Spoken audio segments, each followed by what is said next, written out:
Hello, welcome to Spread Book Joy. Today I have a reading ramble for you. If you're new to the channel, I'm Jack, and if you're not new, welcome back to Spread Book Joy. And today it's a reading ramble where I just update you on reading, what I've been reading, my thoughts on reading at the moment, and stuff like that. So here we go. Since we last spoke, I have not finished a huge number of books. It was 2 weeks ago for my last reading ramble. I finished reading Immune by Philip Detmer. I won't talk much about it here. I have a review up for it, an individual review. I took part in it as part of the First Tandem Collective YouTube read-along. It was a paid promotion. However, I wouldn't have taken part in it if I wasn't interested in the book, and the book really did not disappoint. I learned an awful lot reading it. It's a beautiful non-fiction book. You can go and check out the review. I also finished reading Rebecca by Daphne du Maurier. It's my first du Maurier, and it was fantastic in terms of the writing, and the story was gripping, the characters were wonderful. Didn't love it the way people seem to love Rebecca. I think it was too long, personally. I like the whole psychological thriller aspect, and I really enjoyed that. Du Maurier's writing is very atmospheric, and you can see why she gets so much love. And I'm currently reading Jamaica Inn, which is our FOMO book club pick, and I'm enjoying that so far more than Rebecca. Lots of people are saying, oh no, don't read Jamaica Inn before you read Rebecca. Rebecca's her best book. Well, at the moment, I'm only about 100 pages into Jamaica Inn, so can't really say it's better than Rebecca until I've finished it. But currently, because it's so gothic, not that Rebecca isn't, Rebecca's got its gothic elements to it, but yeah, I enjoyed the character work in here. Mrs. Danvers, absolutely fantastic character. The sort of slow, suspicious kind of paranoia of the narrator, but she's not paranoid because stuff is going on. Yeah, it was really good. But for the sort of story, when something was revealed within the story, there was still a load of pages to go. So I was like, I wonder what else is going to happen. Not a huge amount, to be quite honest with you. So yeah, I really enjoyed Rebecca. Du Maurier is clearly a fantastic writer who I'm going to really enjoy the work of. And I finished The Hollow Places by Kingfisher, which was okay. The book started out with far more promise than it delivered on, but it's shown me that this is an author whose writing I enjoy, who I'm going to read more of, but not necessarily these horror. I think T. Kingfisher has a variety of fantasy/horror stories, and I think I'm going to try The Wizard's Guide to Defensive Baking, which I think is supposed to be more cozy fantasy, but this was a horror about a character called Carrot, where she's called Cara, but her uncle calls her Carrot. She moves home after a divorce, and she goes to live in her uncle's museum of curios, and her uncle was a lovely character, but we didn't get enough of him. I think he was sort of brought into it, and their relationship was very sweet, and his museum was really a fascinating setting. Really loved that. And then she discovers something strange within the museum and investigates it with the help of the guy who runs the coffee shop next door, who is also a fantastic character. But there was sort of very unsettling elements within it, but it was the kind of horror where there's just too much weirdness going on, and it's not explained enough or quickly enough for me to really enjoy it. And I think by a certain point in the story I was just over it, and I wanted it to end, and it did end. And I feel like it was the kind of thing that could have been a short story, but there wasn't enough meat on the bone for it to be a novel, especially not in terms of, you know, what the final outcome was really. Yeah, but promising. Not a terrible book by any stretch of the imagination, just not fantastic. Didn't blow me away, but I will read more by this author for sure. Then I read Unseen Academicals by Terry Pratchett. It is the 37th Discworld book, one of the later ones, and one I've never read before. The story is all about football, football to everybody else in the world, but to Americans, soccer. And I can't really say much about it unless you really know the Discworld and understand it, but Discworld books are always a satire and a parody of something going on in in our world. And yeah, it was a book about being worthy, basically, and how your worth is measured, and how you see yourself, and whether you are fated to sort of be the thing that everybody expects you to be. So there are deeper messages in it than just it being about football. And as Terry Pratchett says in the book, football is not just about football. So it's about, you know, the togetherness and the crowd and the power of the sort of almost religious aspect that is within the game of football, and the fans have for their teams, the sort of love they have for their teams, and the power of the football fans for their teams and things like that. I think the book's probably better than I give it credit for. I don't think it'd be one of my favourite Discworld books that I'll return to, but I think if I read it again, I'd probably see far more in it than I did this time round. So current reads, I've finally started Jamaica Inn, as I mentioned, so I'm reading Jamaica Inn. More thoughts on that because we're going to do a live show on it over on Gemma's channel this time, so reading this as part of our FOMO book club. If you're not sure about the FOMO book club, I'll leave a link to the announcement video so you can find out all about it, but we'll be doing a live show discussing all of our thoughts on it. I think we're doing it on the 26th of February, but Gemma will post it, an announcement soon, I'm sure. I'm also listening to the new Audible version of Mort by Terry Pratchett. The narrator is Sian Clifford, the voice of Death is Peter Serafinowicz, and Bill Nighy is reading the footnotes. And I am buddy reading this with the lovely Mason from Mason in the Dark. And Mason is a writer who writes lots of fiction, so he is really good at pulling apart the story a bit more, and it's the first time he's read any Pratchett, and we're really enjoying this. There's, I think we're both agreed on the quality of the narration by Sian Clifford, which is fantastic. Peter Serafinowicz's Death is amazing. Bill Nighy, unfortunately, has been given very little to do, and the way they've inserted the footnotes, it just really detracts you from the story. And I imagine Bill Nighy being given 41 books worth of footnotes to read with no context around them, so he delivers it in a very flat way. So unfortunately, it's like they've got a very talented actor and they've made no use of him whatsoever, and it's probably the weakest element of the story so far. But I'm going to do a video on the sort of Terry Pratchett audiobooks. But yeah, it's been fantastic buddy reading it with Mason and hearing his delight in discovering Pratchett for the first time. And yeah, I'm really having fun with it. We're about, I think about a third to halfway through, but yeah, it's really enjoying it at the moment. I made a small book purchase.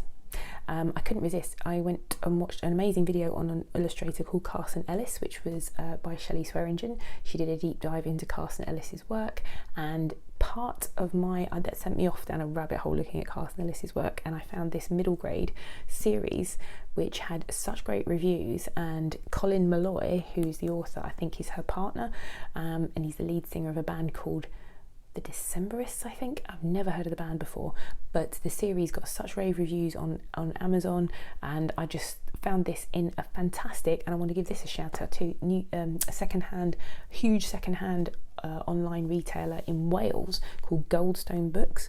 So World of Books, if you order from them over here, you get like free postage and secondhand books, and they're pretty huge now, World of Books. But Goldstone Books I'd never heard of, and it was super quick and it was in great condition when it turned up. So yeah, I was really pleased to get this. And yeah, so this story is about Prue McKeel, who is keeping out of trouble, or trying to. Then her baby brother is abducted by crows and hauled off to the woods beyond the city. It is up to Prue to bring him back. On her mission, she is plunged into the world of Wildwood, where she meets more trouble and magic than she ever thought possible. So it sounds really awesome actually, and I really want to start reading it. But even though I want to start reading it, I have got some other things that I plan to read this month if I can. Well, I'm definitely reading one. So next week I'm starting a huge 2-week read of a massive book called Tigana by Guy Gavriel Kay, which is a classic sort of 90s fantasy book, and I'm reading that with Dia from Novel Idea, Sandy from Miss Reads a Lot, and Gemma from Gemma Books. So that is it. I'm trying not to start any books alongside Jamaica Inn and Mort because I know that's coming up. I also want to read The Anomaly, which I have out on the library on BorrowBox, and that's for Ange and Amy's Fiction Addiction book club. And the other things I've got to planned is, I wanted to read Catherine Howard, which is the 5th book in the Six Tudor Queens series, and January and February's book is Catherine Howard, and she's probably the only other queen that I'm interested in reading about. If I get to everything, I get to it. If I don't, I don't. I'm not going to beat myself up about it.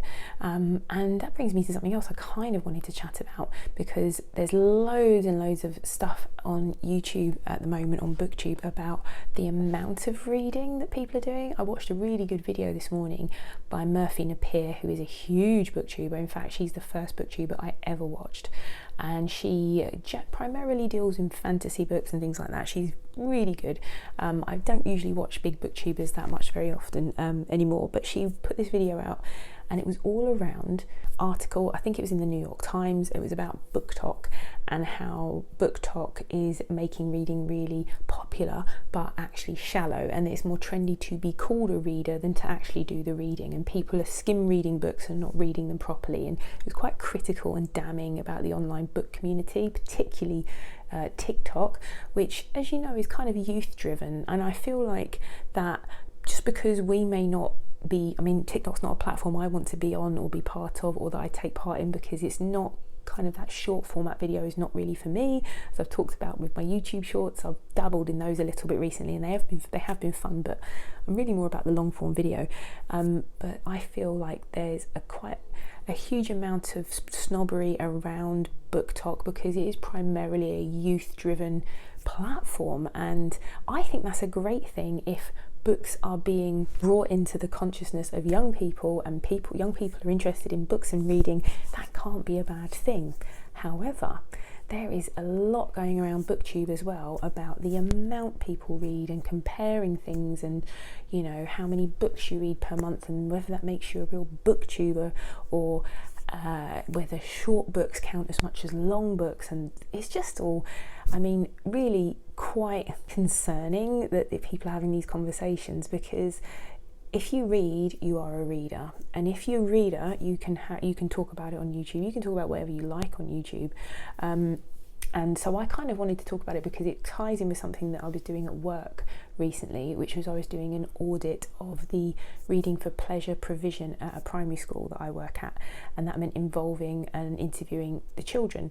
So I did lots of really in-depth interviews with children about reading and reading for pleasure. And it's interesting that this conversation about the amount of reading and how that is somehow tied into you being a reader is sort of discussion that's going on Booktube a lot of the time. People can have these discussions, they can go back and forth, and it can be quite interesting content to watch. I've watched quite a bit of it myself this week, but I think from what I wanted to talk about was from my perspective as a teacher and my background and qualifications. So I am a primary school teacher of 20 years experience. I have a master's in education. I work in initial teacher education, training teachers, and I also work on a master's of education program at 2 universities. So that's kind of my background, and my specialism and my research area of interest is reading and identity of readers. So how identity ties into us reading and becoming a reader, and how we read and everything else. So that's kind of like my real area of interest and what I did my research dissertation on for my master's. So I just wanted to put that out there because I thought this is all very fascinating, and it tied into this interviews I did with these children. So 2 of the questions in the interviews I did for the children were, one of them was, are you a good reader? Okay, so one of the questions was, are you a good reader? But I thought it may be first interesting to establish what the children thought a reader was before we establish what a good reader is. And so first of all, I asked them what a reader was, and someone who reads a lot of books, they're always reading, and that was the sort of thing that came up with the older children. But the very youngest children just put it in the most succinct way and the most truthful way, and they just said, a reader is someone who reads. And there you go, it is. A reader is someone who reads. Didn't say they read books, didn't say what they read. A reader is someone who reads. And then we got on to establishing what a good reader is, and the majority of the answers that the children gave all had to do with the amount of reading they did and whether they could read without making mistakes. So I've kind of given them some advice to the school around the fact that actually research I've done and the research that I've read and all the papers I've read, you know, the importance of knowing what it means to be a reader means establishing that as a school, so that being a reader is not just about the amount you read, because that can be not as inclusive when you've got children who are really struggling on their reading journey. So especially older children who struggle to read, it can be really damaging to their sense of self if they think that a reader or a good reader is someone who can read a lot. Editing Jack here. I was editing that and I just thought I'd better establish something when I talk about reading. So when the children are talking about accuracy, what they're talking about is decoding, which is word like understanding what the symbols and the graphemes on the page represent. So some people learn to sight read, where they recognise the words, and we still teach children to sight read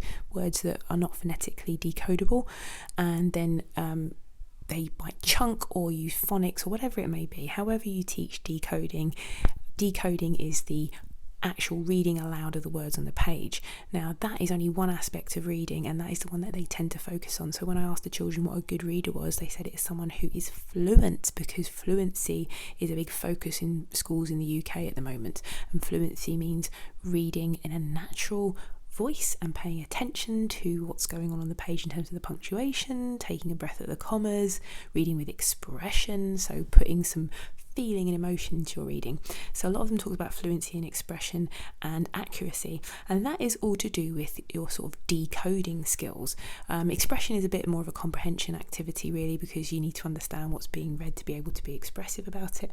But the current model of reading that is prevalent here in the UK is a model called the simple view of reading, where reading, to be successful and be a reader, you have to be able to decode and to comprehend. But when they talk about comprehension, they're not talking about comprehension of a story and a structure, they're talking about word comprehension, so understanding what each word means. But as we know, as readers, to enjoy a story as well, comprehension beyond word comprehension of a text and a narrative means so much more than that, using inference and deductive skills, thinking about the structure of a story and the characters and the setting and understanding things like that.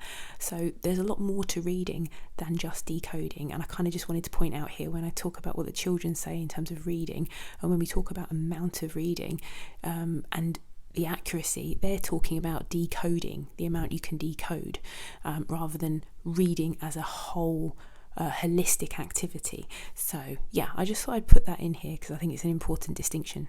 And also, because reading is such a complex activity, we read stories to children so that they can start to build an internal library, an internal schema of stories and worlds they can draw upon. And if a child is a struggling reader, as in they struggle with decoding, they can still take part in a conversation about a book they are listening to as part of a story group. They're still reading, because the act of reading requires comprehension and focus. And even if you struggle as a decoder, then just say that you haven't got the skills of a reader when you can sit and take part in a very nuanced, deep discussion about a story, is just denying every other aspect of reading. So yeah, I'll stop talking about reading now. And the other bit of research that's really interesting is some that was carried out in America, and it's all around the fact that if you believe you are a bad reader, that you are not a good reader, that will completely impact on your ability to become a reader. So yeah, I kind of just wanted to put out there that all this talk around the amount of reading, and that reading a lot, or what you read or how you read it, because I also think it's a little bit can be a little bit ableist to talk about different formats such as audiobooks and things like that as not reading, because yeah, you're consuming a story. And what I was saying to the staff at the school was that being a good reader, or being a reader, you need to establish that there are other habits of good readers, not just the amount they read or how correct they are when they read, but that a reader will question what they're reading, they will think about what they're reading, they will talk to their friends about what they're reading, they will have opinions on what they're listening to when you read them a story. And part of the reading curriculum in schools, in primary schools and elementary schools, is being read to and hearing and comprehending that. I could do a lot more sort of an explanation on this. This has been a really kind of brief chat about it, but I kind of just thought it'd be interesting for you guys to hear the perspective of someone who has been working with children in this past month on the very thing that Booktube is kind of sort of chatting about at the moment, which is what counts as reading, really, which, it's a really big topic. And I'm not sort of doing a response to any particular video or anything like that, but I thought it was just an interesting discussion that has cropped up. I do think Murthy Napier's video is worth watching, and yeah, that's all I wanted to chat about today. If you want me to do a little bit more about reading and identity and the process of learning to read and things like that, I can do. I did notice that a while ago there was an article about children not reading books, and there were a few booktubers who did videos about it, and I have done some presentations on this very kind of thing about children changing reading habits, so I might do some videos on it if people were interested. Probably not interested, but I just thought I'd put in my sort of perspective from my experience in schools this past month and what's been going on and my background. So let me know in the comments, have you seen any of these videos? Have you been thinking about the amount of reading and the type of reading people do? Personally, reading is whatever you want to read it, enjoy it. If you're like me, I've only finished 3 books since the end of January, and I'm fairly happy with that because I'm very, very busy and I'm just enjoying what I'm reading. This is also why I don't do reading wrap-ups for each month. I just do reading rambles and talk about what I've been reading since I last spoke to you, because this whole kind of system where we put boundaries around our time and we set these numerical goals, and we see a good reading month as one where we've read lots and lots and lots of books. I've said it in the past, I've done videos on it in the past, where I just think it's just not, for me personally, not a healthy way for me to think about reading. So that's why I'm kind of interested in this whole debate that's going on at the moment. If you've got anything you'd like to say about it or anything like that, let's hear from you in the comments. If you've never been here before and you like this rambling nonsense, not sure why you would, but if you do, maybe consider subscribing, and hopefully I will see you again here soon. Bye!